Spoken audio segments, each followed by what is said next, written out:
Hello, beautiful, amazing, fantastic world, and you, wonderful, wonderful individual you. Today, I would like to speak about our threefold soul faculties that we can more or less become aware of right now if we are actually a little awake and aware and reasonable.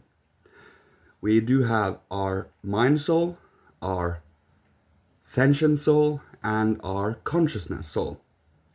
As to use examples as to become aware of these is when we observe a flower and we do sense emotions about that flower, we are within our sentient soul.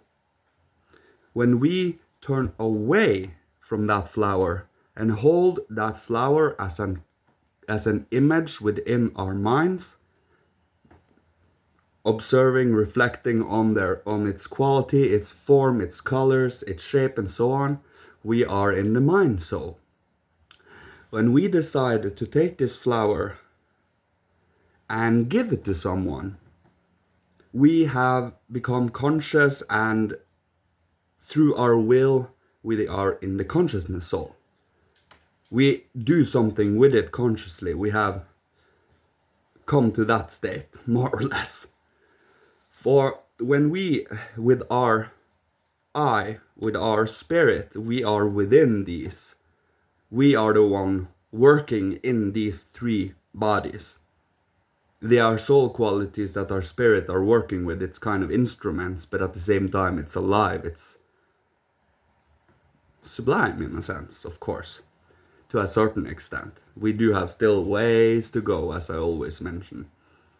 But when we do transform and live within, let's say, our sentient body, which is our sentient soul before it has been transformed by the spirit, we are slowly but surely working on it to become the sentient soul. For when we become aware and awake to our own emotions, kind of separating oneself a little bit to observe oneself feel something, instead of immersing oneself down and becoming the emotion, we are within the sentient soul.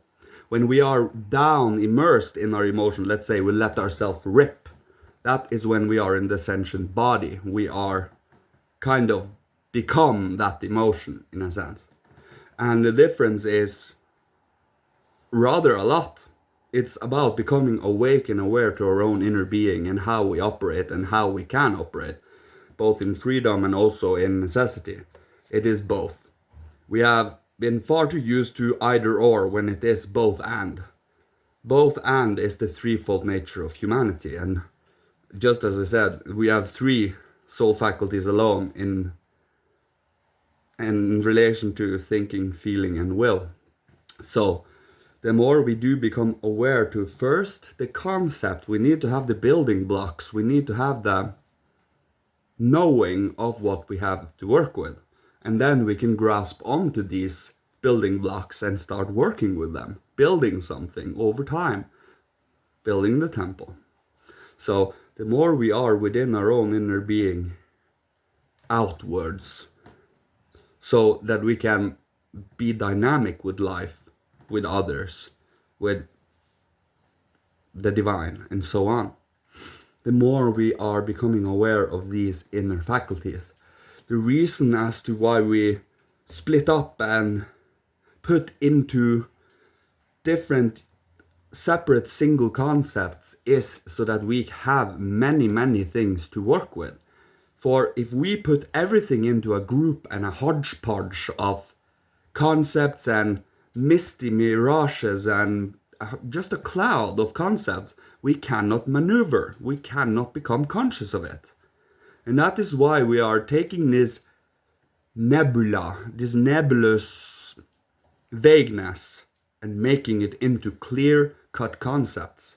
And the more we do this, the more these concepts become alive and realities. They are realities, but we have not woken up to these realities yet. The more we do immerse ourselves in them, the more it becomes clear that these things are very much real, and well, the more you realize it's real, the more security and comfort and contentment you are given in this type of work, because you know what you work with. It's not a matter of if it is and if it's not. It really is where and how and what. So by having this inner curiosity, enthusiasm, and longing to know, this inner pain of I really long to know. When you can tap into that and utilize it as life, as force, as will for yourself, you are starting to become yourself, embodying your own inner being with all the faculties that follows. And the more you embody, the more you are present.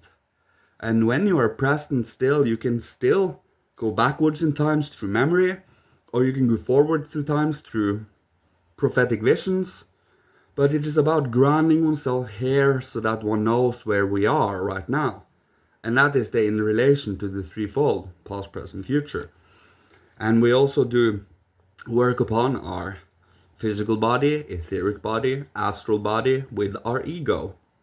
Our I is within these three sheaths. So we are four in one, four in three. Our physical body is, of course, the mineral body. Our etheric body is our plant or life formative forces. Astral body is our nervous system and our longings, movement, and also pleasures and dreams and so on. Our ego is our blood, and it also warmth. Just like astral body is air and etheric body is water. Physical body, mineral or earth. It is so many different angles to these things, and it makes me glad, it makes me excited, because it's so many different ways to see reality. But the more we neglect being capable of changing these angles, the more lazy we become through our perceptions. That is why we need to awaken, or should awaken, these inner differences of what we do have to work with. The more we do, the more the higher worlds are stretching their hands and giving more and more inspiration to us. For they see when we are sincere. They see when we are honest. When we really are longing for these things, they meet us with it. It's not like they leave us hanging. They aren't. But we need to pay attention. And they only come when we're ready for it. When we are in the perfect state of being, they will reveal themselves and reveal their lessons and their inspirations. And, well, yeah, I think that is what I will leave you with today. So, may you be protected, guided, blessed, and loved by Father, Holy Spirit, Christ our Redeemer, Michael, ancient masters of old, ancestors from every incarnation, and may you be provided for with all that you need to survive, live, thrive, being creative, inspirational, and healing to the world, so others can follow when the time is right and the courage is at most high. Thank you so much. May you be safe and sound. See you, my sibling. Love you. Goodbye.